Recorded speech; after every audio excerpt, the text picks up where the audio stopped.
to get how to write a good 16 marker for IB geography. Oh, okay, wait. Okay, so I'm gonna go through what I usually do, and I'm not saying that my method is obviously not. I'm not saying my method is the best or the right one. It's just what works for me. So you can try how I do it, and if it doesn't work, then do another way. I'm just sharing my tips. Okay, so on a 16 marker, just before I go through this example, you want to make sure that you are using a lot of different evidence and examples, and you're comparing things on a different on like broad scales, like different scales. So you want to compare it on a national scale, on a global scale, whatever's kind of relevant really, but you want to make sure you're kind of having a very broad concept that's being outlined in your essay in terms of what the topic is, and you want to be evaluative, so you want to be discussing, so maybe it's pros and cons, or it's how effective something is, and you want to use words that show that you're being evaluative, so however, nevertheless, things like that, like showing that you're having contrasting ideas is really important. And finally, I'd say make sure that you're including different parts of the syllabus and not just what the question concerns. Like, for example, here it's talking about political factors are the most significant influence on global interactions. So this would kind of, you'd think it might just pertain to like power, places, and networks maybe, but actually it relates to lots of different parts of the syllabus, even outside of like the HL stuff. So it can relate to population, it can relate to food and health, or whatever option you're doing, like things like that. You can always establish links there, and those are really important, and they'll get you higher marks. Okay, now I'm gonna go through this example essay, and this got 15 out of 16. It's actually quite difficult to get 16 out of 16. Well, for me it has been. Like, I don't think oh my gosh, I can't talk. I don't think I've ever gotten a 16. Or not that I remember. I really don't think I have. I think the highest I've gotten is a 15. Because it is quite a like broad and extensive question, and you're having to bring a lot of different ideas together. So yeah, and I guess also because until you really get to the final exam, you won't be able to bring in every idea that you want, because obviously if they're asking you to bring in ideas from the whole syllabus, then you're going to want to know the whole syllabus. So I think I wrote this in like the middle of year 13, so obviously I didn't know everything on the syllabus yet, so yeah. Okay, so so first paragraph, I'm defining global interactions, giving outline what is this idea and what is it, and then I'm just going straight into it and saying, like I would in my 12 marker, what this essay is going to do, and yeah, and I'm making sure to emphasize that I'm going to be comparing. So I'm saying it will discuss the influences of political factors on global interactions through a comparison amongst political, economic, social, and physical factors to attempt to distinguish whether political factors are the most significant influence on global interactions. This is because political factors can be heavily intertwined with other factors which contribute to global interactions just as significantly as political factors, as will be argued in the remainder of the essay. So I'm saying that I'm going to argue, I'm saying that I'm going to compare. So these like words are really important to emphasize that you're discussing, rather than in a 12 marker just kind of outlining or analyzing. Okay, so then I'm going into each of my paragraphs, and how I planned this was this would be all political, and then this would be all economic, this would be all about kind of technological advancement, time-space convergence, those types of things. And then finally I did that's also technological, and then I did physical. And okay, also this is a very long essay. I will admit that it's a very long essay, which, you might not have time to do. I tend to actually be able to write quite a lot in essays, but that comes with practicing. Obviously, like I think when I did my first like time 16 marker, I just rushed so much that I couldn't plan or structure it. Like I just wrote and didn't think very much. So I think being concise and structured is more important than just like writing everything, in my experience. Okay, so I'm going to go through each paragraph. So this one's about political factors. So I'm giving an introductory sentence saying one way in which political factors can influence global interactions is through the establishment of multi-governmental organizations. And then I'm going into NGOs and I'm giving examples. I'm explaining how they can increase global interactions. I'm saying these types of organizations encourage global interactions through various forms. So I'm always linking it to the question. Like, I'm not just saying, oh, these are NGOs. I'm saying these do this to make global interactions impacted in this way. And then I'm talking about trading blocks. And then I'm talking about and then, so it starts as political, but then I begin to evaluate, like, I'm saying political factors do increase global interactions, but, and then I say, hence, it can also be argued that political factors work in tandem with economic factors, reducing their significance in determining the magnitude of global interactions amongst nations. So I'm saying, political factors can be kind of undermined by economic ones because trading blocks and these organizations do also advocate for economic interactions as well as political ones. So there's like a dual thing happening. So that's a point of evaluation. Okay. And that's linking to the question because this is saying political is most significant, but I argue that it's not necessarily.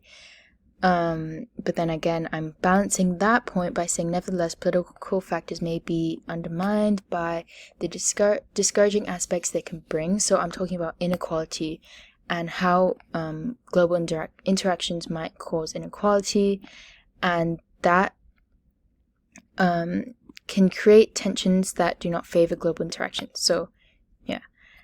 So I'm saying that, and then I'm giving a good point on the other hand saying, but they might increase them because of this. So it's just a very balanced, like, you need to have a balanced argument, like yes, but no, but yes, but no kind of thing.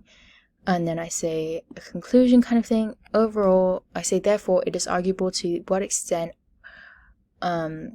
political factors impact global interactions, as clearly they can have limited impacts when put into perspective with other factors impacting global interactions, such as economic ones, which will be further discussed in the following paragraph. So I'm even making a link onto the next paragraph, as well as concluding this one and linking it to the question. So then I'm doing economic, and I'm talking about free trade zones. I'm explaining how they increase global interactions, giving examples here. They encourage trade because of this. Through this ease of economic interactions, global interactions are significantly influenced as nations feel almost obligated to take advantage of these opportunities for growth through their changes in their interactions with other nations. And then I say, hence, these seem to be just as if not more significant than political factors. So linking back again, saying they're not the most significant. But then I'm giving a alternate perspective, and I'm saying, however, what is more significant is that political and economic factors are so intertwined, suggesting that they might actually be more equal in terms of their impacts. But then I said, though other factors are arguably just as significant, such as technological factors. So I'm not only giving like a conclusion and evaluation to this, but I'm also then again linking to this and saying, but there's also this. So it's good to have that kind of tone when you're speaking. Like, it kind of links to like English skills, because you want to have a tone of like you're arguing and you're exploring the question whilst you're, you know what I mean? So then I say, in another important factor, and then I'm talking about technology here.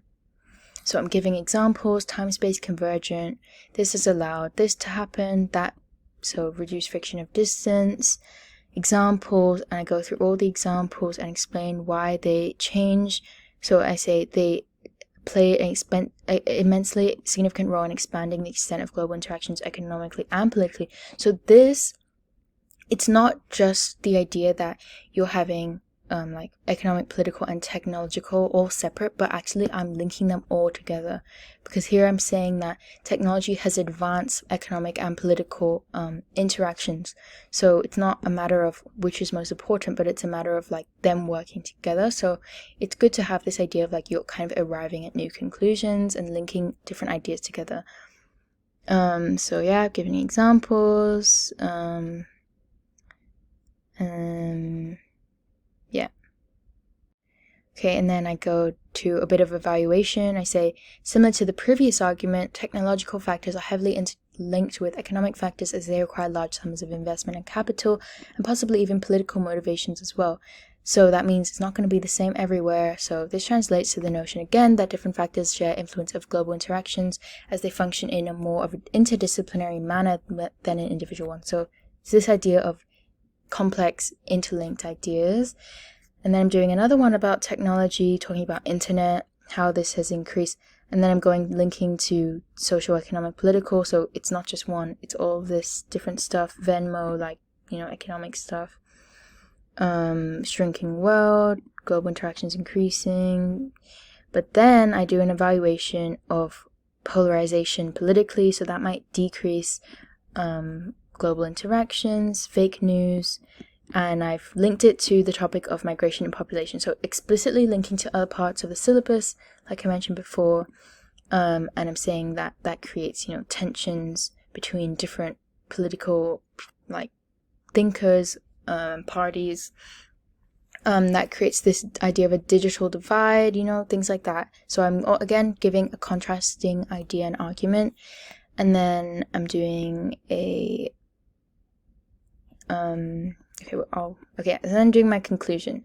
This essentially means that technological innovations, whilst being immensely significant in increasing global interactions between those who can obtain it, simultaneously creates an increasingly wide gap between those who do not.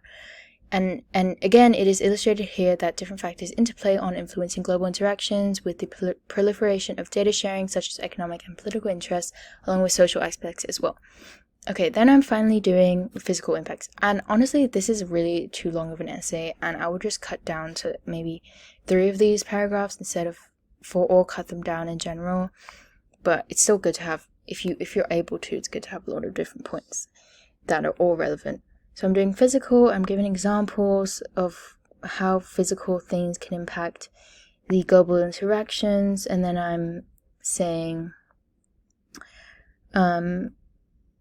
countries rich in resource... okay, so I'm saying in countries that benefit from high income and investment, because they have a lot of resources, natural resources can be exploited to encourage global interactions through trade and economic transactions. At the same time, however, countries may experience the resource curse.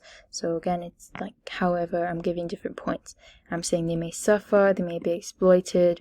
That may offer short-term surges in global interactions, economically speaking. However, in the long-term, corruption and perpetual cycles of poverty can persist, so that would reduce their attractiveness to form other relations, discouraging global interactions. And then I'm saying geographical isolation, technology. So then my conclusion here, hence physical factors can have a relatively significant impact on global interactions, which could be arguably just as significant as factors that increase global interactions. They can interconnect with other factors, suggesting they are more significant working together than when working in solitude. So again, coming to this, building on this conclusion that I'm coming to now. So this is the conclusion now. So I said, after considering these different factors, comparing their significance to political ones, I said it can be said that different factors actually work in tandem with one another rather than in isolation, as they are challenging to set apart from each other. So I'm giving a bit of an example from my discussion, as mentioned in the penultimate paragraph. Moreover, they work in 2 directions, so they can kind of... Okay, this is actually a bit wrong. I remember like my teacher saying this was kind of a wrong thing to say, but the other way is just saying like things can work in different ways, in different places, on different scales. And then I'm saying fundamentally they may not be the most significant, and other factors are also just as important.